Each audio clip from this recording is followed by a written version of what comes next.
It has been a while since we had this presser, and basically it's because we are stickler to the rule of law. There was a conservatory order that was given, and the status quo retained, and that is the reason we have tried as much as possible not to have any communication. However, I have this on behalf of our members and on behalf of the officials to communicate to our members and also to the general public. And we have invited you here this afternoon because we would like to communicate to our members as well as Kenyans in general regarding the state of Jubilee Party. Pursuant to a joint resolution of the National Executive Committee, that is NEC, and Parliamentary Group, the PG, on the 24th of October 2023, the Jubilee Party was recognized as a parliamentary party under the provisions of Standing Order 20A in the National Assembly. This recognition is another milestone by our party, especially after we published a formal notice to withdraw from the deed of agreement for Azimio coalition on the 13th of June 2023.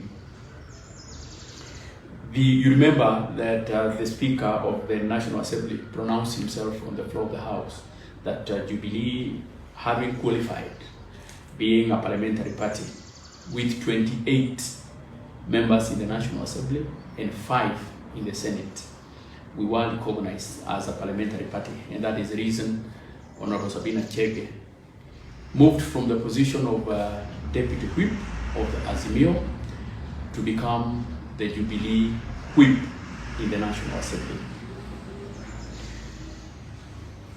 The High Court, however, effectively stayed the notice when it was issued.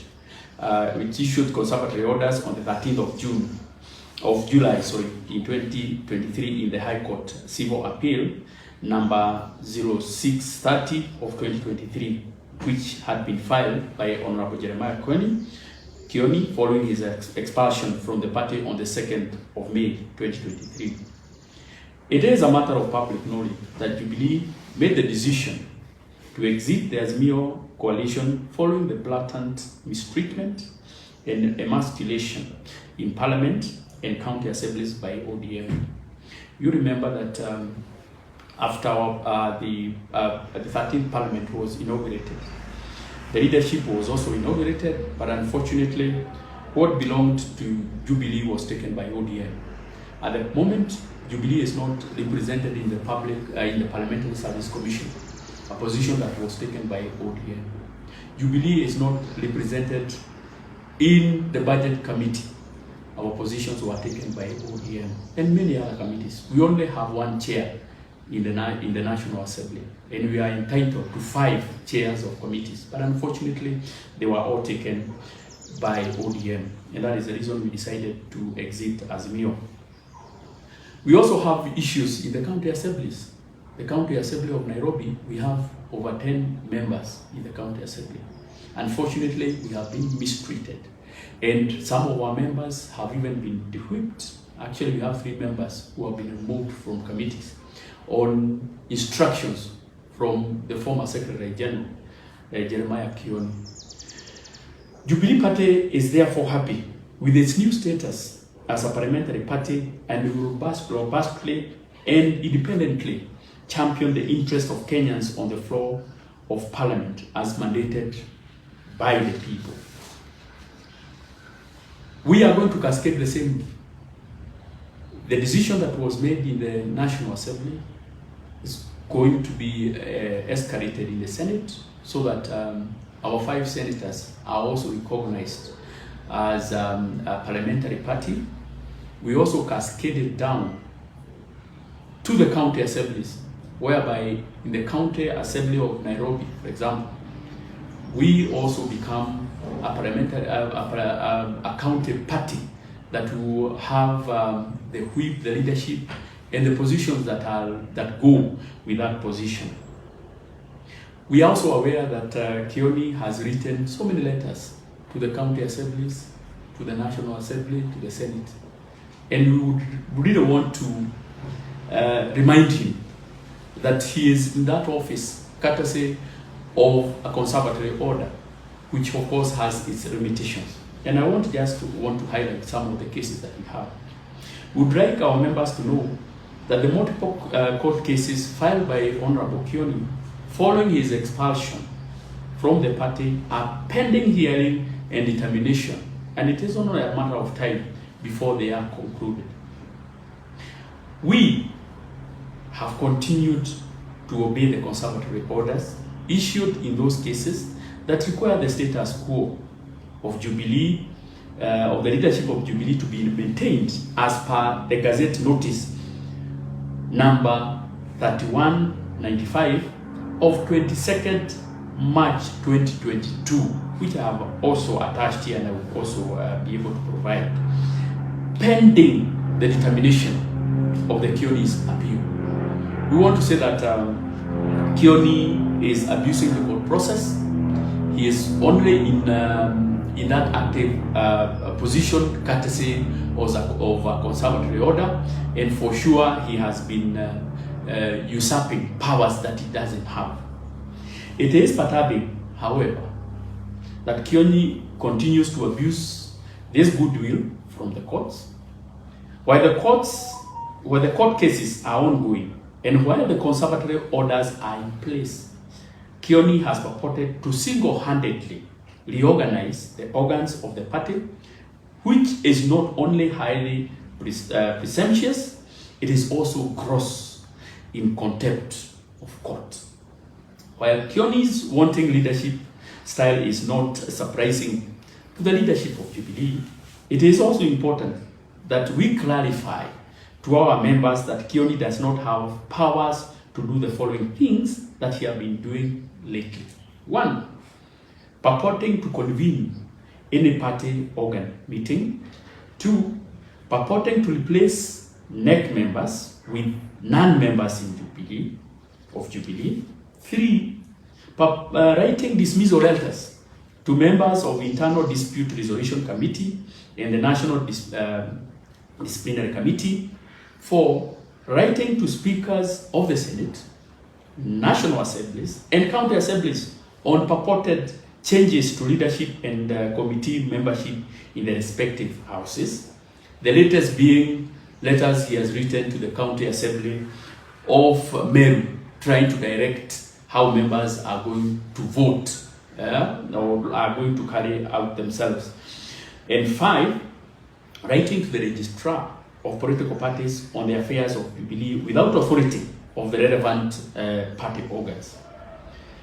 Our legal team have been instructed to bring to the attention of the High Court the contemptuous manner in which Kioni continues to treat its orders and as such apply for the setting aside of these conservatory orders so that Kioni can truly be free to launch his recently established Kamwene party.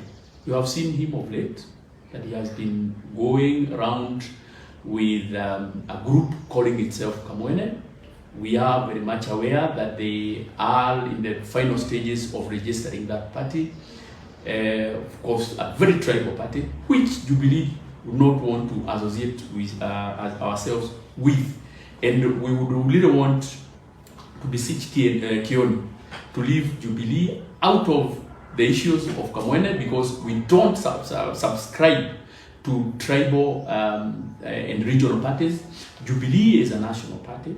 In fact, from the records that we have from the registrar of political parties, we have over 6 million registered Jubilee members.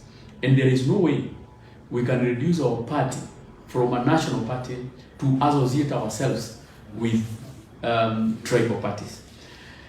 Signed. So basically that's the communication that we have, and this one I'm doing on behalf of the other members who have also appended their signature. I have also provided the list of and the Gazette notice that was stayed, or the Gazette notice that is now in force or enforced to make sure that Jubilee runs as a party. Asante. Kwa kifupi niseme kwamba tumeita kikao hiki ili tuwaeleze wafuasi wetu wa chama na nchi kwa jumla kwamba chama chetu kiko imara. Chama chetu ndicho cha tatu kwa umaarufu katika taifa hili letu la Kenya.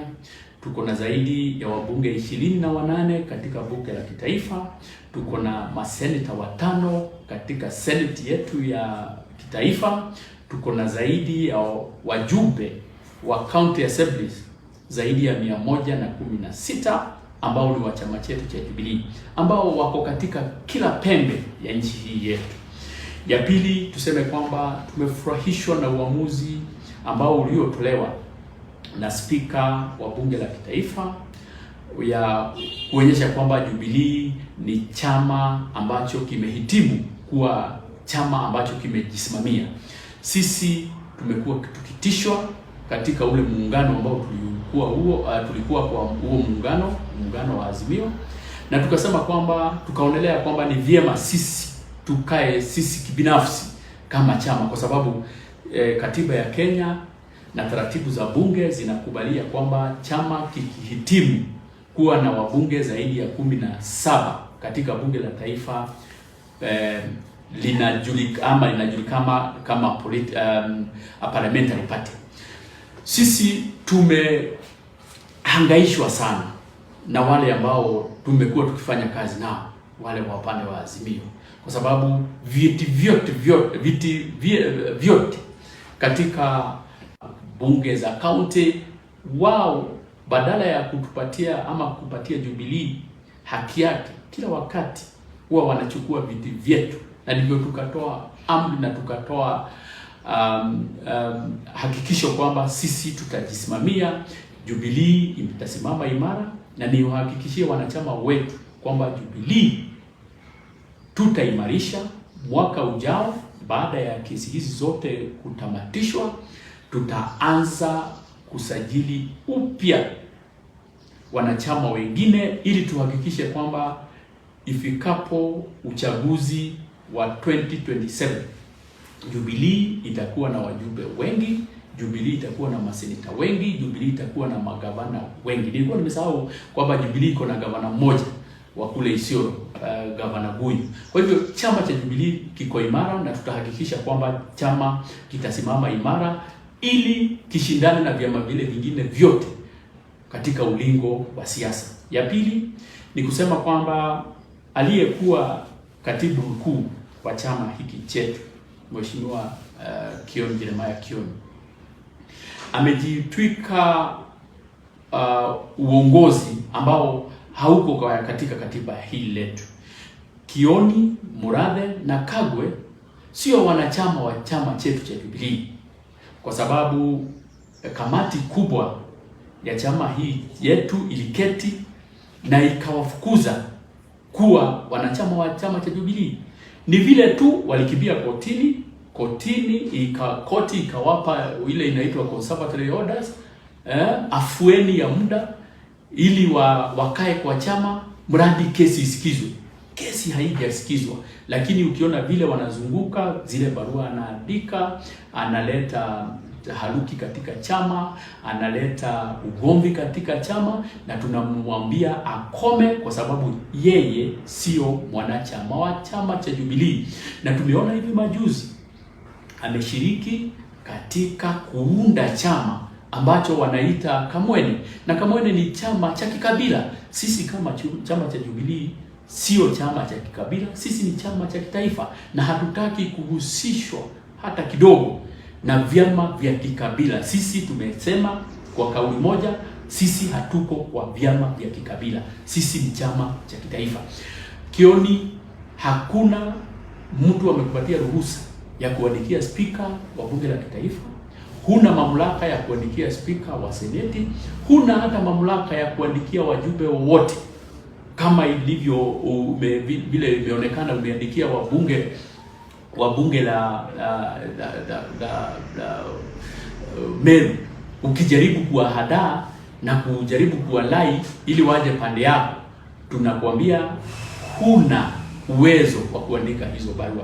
Ni vizuri kwa sababu koti ilisema kwamba kesi itaamuliwa mwaka ujao. Sisi kwa mlengo wetu ambao ndio yule mlengo wa haki tumesema kwamba hatutakiuka sheria, sisi tutafuata sheria, lakini pia sisi wakati tunafuata sheria lazima hata wewe ufuate sheria.